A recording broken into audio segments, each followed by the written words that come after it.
के गोबर पे वोट मांगेगी तो उस पे हम क्या करते हैं। लेकिन भगवान ने कैसा इनको सजा दी। आपके यहीं बड़ा मंदिर बना था, बताओ एक हवा के झोंके ने सब मूर्तियां तोड़ दी थी कि नहीं तोड़ दी, सजा मिली कि नहीं मिली। और बीजेपी के लोग इतना झूठ बोलते हैं। महिला विधेयक पास किया, अभी टिकट कितनी घोषित हुई है, क्या उसमें 33% महिलाओं को टिकट मिला है। तो भगवान श्री राम का मंदिर बन रहा है, वहाँ सब लोग आएंगे, सब लोग दर्शन करेंगे। क्या विधानसभा में भी इंडिया वर्सेस भारत काम करेगा? क्या विधानसभा में भी इंडिया वर्सेस भारत काम करेगा? अखिलेश जी, इंडिया भी काम करेगा, भारत भी काम करेगा, दोनों काम करेंगे। भारत और इंडिया में क्या फर्क है? इंडिया से घबराकर भारत बोलने लगे, यही तो फर्क होता है। अखिलेश जी, आम आदमी पार्टी के पास समाजवादी पार्टी, अगर इतने बड़े भ्रष्टाचारी हैं भाजपा के लोग, तो आप ये बता दीजिए कि आखिर जनता उनको बदलने को क्यों तैयार नहीं होती। 2017-22 में आपको हरा दिया हम लोगों ने, आखिर क्या वजह रही है? आप में क्या कमी थी कि आप हार गए? मैं अपने पत्रकार साथी को धन्यवाद देना चाहता हूँ कि इतना अच्छा सवाल पूछा है जिसका जवाब आप आंकड़ों में देख सकते हैं। एक ही जिले में हम 25,000 से जीत रहे हैं विधानसभा, 30,000 से जीत रहे हैं, 300 वोट से हरा दिया, 20 वोट से हरा दिया, 1200 वोट से हरा दिया। सेंटर फोर्स घुस गई अंदर पोलिंग बूथ में। और फिर जो उनका चुनावी मुद्दा है, चुनावी मुद्दा ये नहीं है कि हम मामा हैं, हम आपको लाडली योजना से जोड़ देंगे। अरे भाई, $5 ट्रिलियन की इकोनॉमी है। आप मध्य प्रदेश में, मुझे नहीं पता इन्वेस्टमेंट मीट कितनी हुई है यहाँ, अभी गुजरात का चल रहा है इन्वेस्टमेंट मीट। तो मुद्दे बेरोजगारी, महंगाई होने चाहिए, लेकिन वहाँ मुद्दे कुछ और है। हमारे अल्पसंख्यक भाइयों के खिलाफ बोलना, ये कह देना कि 46 में 56 भर्ती हो गए। अरे सोचो, योगी होकर के क्या वस्त्र धारण किए, जिसकी हम गांव में जाएं तो सब पूजा करते हैं। सोचिए हमारे योगी मुख्यमंत्री क्या कह रहे हैं, 46 में 56 भर्ती हो गए। अरे भाई, 46 में 56 कैसे भर्ती होंगे? मैंने विधानसभा में पूछा, उसका जवाब आज तक नहीं मिला। तो ये झूठ बोल करके वोट लेते हैं और कुछ मैनेजमेंट ऐसा करते हैं जो बंद हो गया है, उसका भी मैनेज कर लेते हैं। तो आप मानते हैं मैनेजमेंट का क्या हिसाब है? आप मानते हैं इस चीज को कि ईवीएम में कहीं न कहीं गड़बड़ी की जाती है? नहीं, आपने क्या, मैंने क्या कहा, मैंने क्या कहा, और आप क्या सवाल हमसे पूछ रहे हैं? हमने तो ईवीएम से ही हरा दिए थे। 50,000 ही हार हुई कि नहीं हुई। लेकिन जो हमारी मांग रही है कि बैलेट से वोट पड़े, ये सवाल आप बीजेपी चाहती है हम हाईलाइट करें, क्योंकि वो हाईलाइट करना चाहते हैं। अमेरिका है, बैलेट से वोट पड़ता है, 1 महीना वोट पड़ता है। आप एक ही दिन वोट डाल के एक ही दिन काउंटिंग क्यों चाहते हो? क्या अमेरिका से आगे हो आप? भाई, अमेरिका से आगे हो क्या अमेरिका से ज्यादा शिक्षित हैं आप? अमेरिका के लोग 1 महीना वोट डालते हैं, 4 महीने वोट डालते हैं। भाई, आप 5 साल की सरकार लाखों करोड़ रुपए खर्च करने की बात करते हो, हमारे गरीबों का भाग्य बेहतर होगा, क्या वोट एक ही दिन पड़ेगा? तो जो मांग हमारी बैलेट की वो रहेगी, लेकिन इधर तो हम लोग ईवीएम से भी 50,000 ही हार हरा रहे हैं। मध्य प्रदेश में भी विपक्ष अगर सवाल उठाता है तो कार्रवाई का दबाव बनाते हैं, दर्द दिखाते हैं, इसको लेकर क्या कहते हैं? अरे वो छोड़ो, तुम सच बोलोगे तुम जेल चले जाओगे। मध्य प्रदेश में यूपी के तर्ज पर, मुझे मध्य प्रदेश का नहीं पता, लेकिन हमने उत्तर प्रदेश से देखा है। मध्य प्रदेश कोई पत्रकार साथी दाल में ज्यादा पानी की खबर चला दी, मुकदमा लग करके जेल। कोई पत्रकार अगर सच्ची रिपोर्ट सड़क की दिखा दे, झूठा मुकदमा लगा के जेल, पुलिस पीछे। तो अब मुझे मध्य प्रदेश में नहीं पता है कि यहाँ क्या व्यवस्था है। बुलडोजर यूपी के तर्ज पर मध्य प्रदेश में बुलडोजर मामा चला रहे हैं। देखिए, बुलडोजर की चाबी तब खो जाती है जब बीजेपी के लोग घटना करते हैं। जब कई बीजेपी के लोग काम करते हैं, अन्याय बीजेपी के लोग करते हैं, भूमाफिया बीजेपी के लोग बन गए हैं, तो उनकी बुलडोजर की चाबी खो जाती है। और ये बुलडोजर संस्कृति कोई अच्छी संस्कृति नहीं है।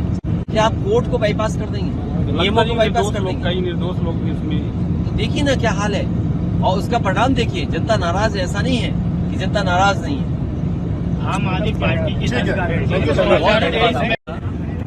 धन्यवाद देता हूँ कि इतनी गर्मी में आप लोग भी हमारे साथ खड़े हैं। समाजवादी पार्टी के प्रदेश के अध्यक्ष और यहाँ पर समाजवादी पार्टी के हमारे प्रत्याशी लक्ष्मण तिवारी जी,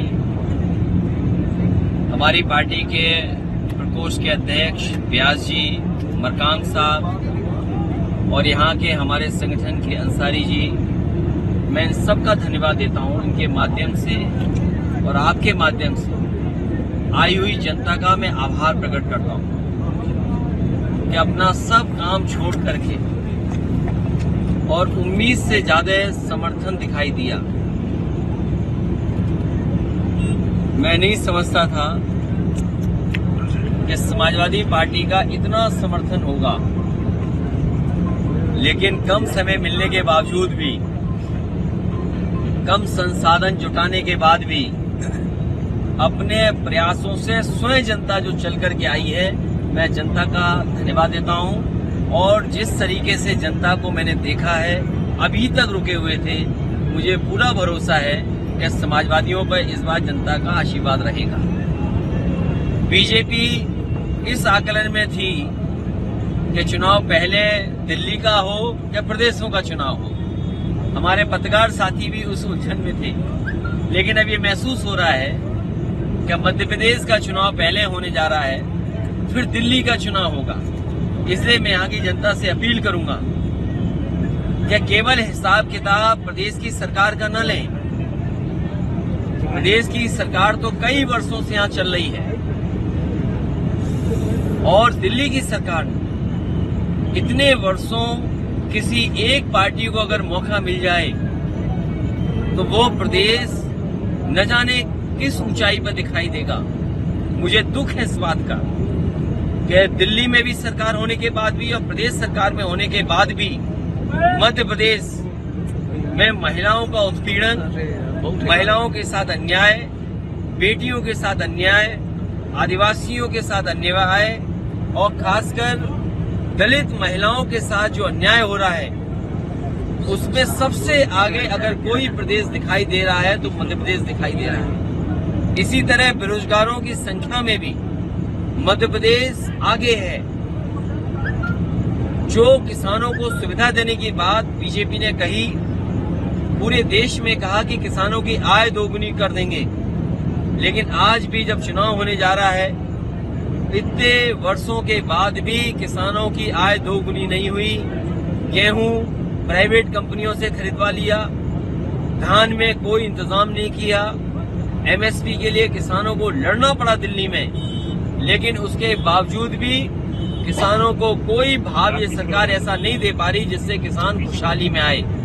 शिक्षा का स्तर गिरा है और शिक्षा के स्तर में लगातार गिरावट आई है। सरकारी स्कूल और सरकारी विद्यालय बंद हो रहे हैं। इसका मतलब ये है कि प्राइवेट की तरफ बीजेपी जनता को लेकर के जा रही है। प्राइवेट जब भी चीजें बढ़ेंगी, गरीब जनता से दूर हो जाएगी शिक्षा। स्वास्थ्य के आकलन में भी मध्य प्रदेश ने कोई चमत्कार का काम नहीं किया है, बहुत पीछे है। स्वास्थ्य के क्षेत्र में कहने को तो ये कह सकते हैं कि उन्होंने मेडिकल कॉलेज बनाए हैं, लेकिन जो सुविधाएं गरीबों को होनी चाहिए, जो सुविधाएं तुरंत मिलनी चाहिए, वो सुविधाएं ये सरकार नहीं दे पा रही है। स्वास्थ्य में भी, इलाज में भी आज गरीब जनता को और जो दूर दराज रह रहे हैं उनको कोई इलाज सही ये सरकार नहीं दे पा रही। कहने को ये आयुष्मान योजना का आंकड़े पेश करेंगे, लेकिन आंकड़ों पे बहस पहले भी हो चुकी है कि कई बार आंकड़े फर्जी निकले हैं। एक ही नाम पर न जाने कितने लोगों ने इलाज कराया है, वो आंकड़े भी सामने हैं। जहां तक 5 ट्रिलियन डॉलर की इकोनॉमी की बात करते हैं, और जब एक ही पार्टी दिल्ली में हो और प्रदेश में हो, तो महिलाओं को कम से कम 6,000 रुपए महीने मिलना चाहिए, तभी वो अपना घर गुजारा कर पाएंगी। अगर महिला के हाथ में पैसा होगा तो उसको सम्मान भी मिलेगा, अपने बच्चों को पढ़ा लिखा भी लेगी, बच्चों को कपड़े भी अच्छे पहना देगी, बच्चों को खिलाने पिलाने का इंतजाम भी अच्छा कर देगी।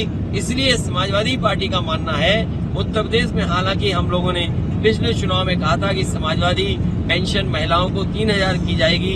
हमें खुशी इस बात की कि देश में सबसे पहले अगर पेंशन ही देने की योजना, और खासकर गरीब महिलाओं को, आदिवासी और पिछड़ी दलित महिलाओं को किसी ने शुरू किया था तो समाजवादी लोगों ने किया था, और वही उदाहरण दूसरे प्रदेशों में बनाए। समाजवादी पार्टी का मानना है कि जब तक 6,000 रुपए आप नहीं दोगे, तब तक हमारी माँ अपने बेटों को, बच्चों को देखभाल, पढ़ाई नहीं करा पाएगी, न घर का इंतजाम कर पाएगी।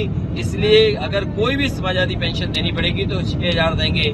जहाँ तक बिजली को लेकर के बड़े बड़े सपने दिखाए गए हैं, कि हमने देश का नहीं, हो सकता है दुनिया का भी सबसे बड़ा सोलर प्लांट लगाया हो, लेकिन सोलर प्लांट लगने से नहीं सवाल है। सवाल ये है क्या उस बिजली के बनने से गरीब को क्या लाभ हुआ है। मुझे याद है कि देश के राष्ट्रपति रहे कलाम साहब, उन्होंने कन्नौज में मेरे सामने मेरे साथ उन्होंने सुझाव दिया था कि पूरे गांव को सोलर से, आप सोलर बिजली से पूरा कर दीजिए। मैंने सोलर बिजली से पूरा गांव इंतजाम कर दिया था और कलाम साहब खुद आए थे उद्घाटन करने के लिए। वो आज भी उस तरह के गांव बहुत सारे बनकर के तैयार हो गए थे। जब से बीजेपी की सरकार आई है वो भी काम रुक गया है। अगर सोलर की कहीं सबसे ज्यादा क्षमता है और कहीं सबसे ज्यादा लाभ पहुंचाया जा सकता है तो हमारे गरीब, अगर यूपी में 1 ग्राम सभा में कम पैसे में चक्की के लिए, ट्यूबवेल के लिए, उनके घर की बिजली के लिए इंतजाम हो सकता है तो मध्य प्रदेश में क्यों नहीं इस तरह की विशेष योजना भी लागू करने का काम करेंगे। जो आपके सबसे बड़े प्लांट की बिजली बन रही है वो मध्य प्रदेश के गरीब को नहीं मिल रही, न जाने किसको मिल रही होगी। उसको ले जाने के लिए, वहां तक पहुंचाने के लिए न जाने किस बीजेपी के नेता को मुनाफा मिल रहा होगा। कितनी सीटों पर चुनाव लड़ाएगी? अभी कह पाना मुश्किल है, लेकिन मैं ये कह सकता हूं और आप पत्रकार साथी जानते होंगे वो समय जिस समय कांग्रेस पार्टी को अपना बहुमत सिद्ध करना था, गवर्नर के यहाँ गिनती बतानी थी, सबसे पहले अगर किसी दल को ढूंढा गया था तो वो समाजवादी पार्टी थी। और मुझे याद है उस समय के मुख्यमंत्री जी ने मुझसे समर्थन के लिए मांग की थी। मैंने बिना हिचके हुए और बिना किसी शर्त के पहले विधायक का समर्थन समाजवादी पार्टी ने दिया था और उसी की वजह से कांग्रेस की सरकार यहाँ बनी थी। उसके बाद बहुजन समाज पार्टी ने समर्थन दिया। मध्य प्रदेश में बनती चुनाव लड़ रहे हैं विधानसभा का, ये इसलिए लड़ रहे हैं कि जनता को धोखा देंगे कि इतने हमारे मुख्यमंत्री हैं, इनमें से चुन लो, इन मुख्यमंत्री बनाए जाएंगे। इंडिया गठबंधन के आप प्रमुख घटक हैं, अगला कदम क्या होगा इंडिया गठबंधन? अगला कदम यह है कि जाति जनगणना पे जनता को जोड़ा जाए, जाति जनगणना जनता को समझाया जाए। और खुशी इस बात की है कि चमत्कार हो गया है, कांग्रेस पार्टी भी जाति जनगणना के पक्ष में आ गई।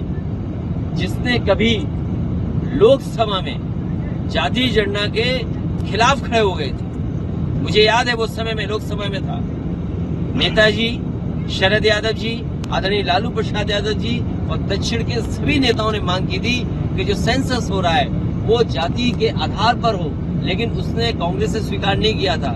मुझे खुशी है इस बात की कि कांग्रेस भी अब पीडीए के रास्ते पर आ गई है और जाति जनगणना के पक्ष में आ गई है।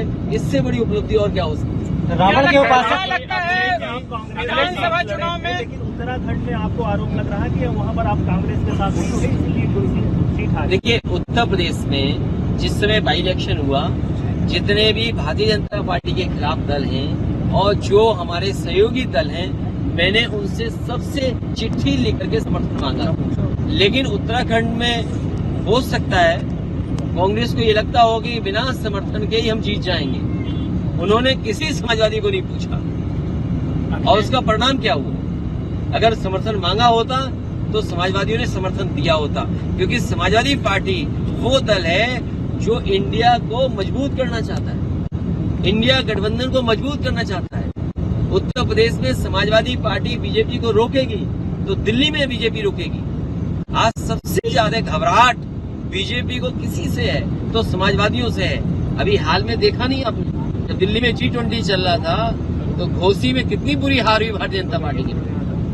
अब अपनी हार की वजह नहीं बता पा रहे और कितना संसाधन जुटाया था, कितने नेताओं को जुटाया था, क्या भाषा इस्तेमाल नहीं हुई थी, लेकिन उसके बावजूद भी जनता ने समाजवादियों को चुना, पीडीए को चुना और उसका परिणाम ये है कि 50,000 ही हार हारी है भारतीय जनता पार्टी। मध्य प्रदेश में रावण के उपासक भारत, इंडिया का नाम भारत करने का एक रूपा छूटा। देखिए, ये बातें इसलिए हो रही हैं कि पहले नेताजी ने भी एक बार प्रस्ताव पास किया था विधानसभा में, उस समय बीजेपी के खिलाफ थी। जब नेताजी ने विधानसभा में ये प्रस्ताव रखा था उन परिस्थितियों के हिसाब से कि इंडिया का नाम भारत कर दिया है, उस समय बीजेपी ने खिलाफ थे, बीजेपी के लोग वॉकआउट कर रहे थे हाउस में। आज इन्हें भारत क्यों याद आ गया? ये भारत याद करें या कुछ और याद करें, इंडिया इस बार इनको हराएगा। मध्य प्रदेश में रावण के उपासक को विधानसभा में आप गठबंधन करेंगे अभी विधानसभा चुनाव? नहीं, हमारा देखिए हम बहुत क्लियर हैं, हमें किसी से कोई क्लियरिटी का सवाल नहीं है। हमारी पार्टियां हैं यहाँ, हमारे विधायक थे, हमारी पार्टी को वोट मिलता है, जो हम अपनी पार्टी को एसेस कर रहे हैं, जो हमारी पार्टी के अच्छे कार्यकर्ता नेता हैं आकलन करेंगे और वो बात रखी जाएगी जो प्लेटफॉर्म है उस पर कि हमारी पार्टी के ये प्रत्याशी हैं, हम इनके पक्ष में आपसे मांग रहे हैं।